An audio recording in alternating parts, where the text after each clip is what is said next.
భారత అంతరిక్ష పరిశోధన సంస్థ ఇస్రో మరో భారీ ప్రయోగానికి నాంది పలికింది. శ్రీహరికోట నుంచి అత్యంత బరువైన శాటిలైట్ CMS-03ను ప్రయోగించింది. ఇండియా నుంచి నింగిలోకి వెళ్లిన శాటిలైట్లలో ఇదే అత్యంత బరువైన శాటిలైట్ కావడం విశేషం. ఆదివారం నవంబర్ 2 5:26 నింగిలోకి దూసుకెళ్లింది బాహుబలి రాకెట్. మొత్తం 4,410 కిలోల బరువున్న ఈ శాటిలైట్ LVM-3 M5 రాకెట్ ద్వారా నింగిలోకి పంపారు. ఈ రాకెట్ను GSLV మార్క్ 3 అని కూడా పిలుస్తారు శాస్త్రవేత్తలు. చంద్రయాన్-3 మిషన్కు వాడిన రాకెట్ని ఈ ప్రయోగానికి వాడడం విశేషం.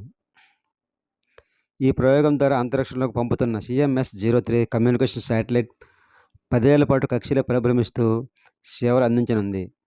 శాస్త్రవేత్తలు అనుకున్నట్టుగానే బాహుబలి రాకెట్ ప్రయోగాన్ని విజయవంతంగా ప్రయోగించింది ఇస్రో. ఇస్రో సైంటిస్టులు సార్ నుండి ఇప్పటి వరకు ఎంత బరువు కలిగిన శాటిలైట్ను పంపడం ఇదే మొదటిసారి కావడం గమనార్హం. ఈ ప్రయోగం సక్సెస్ అయితే ఇస్రో మరో మైలురాయిని చేరుకుంటుందని చెప్పాలి.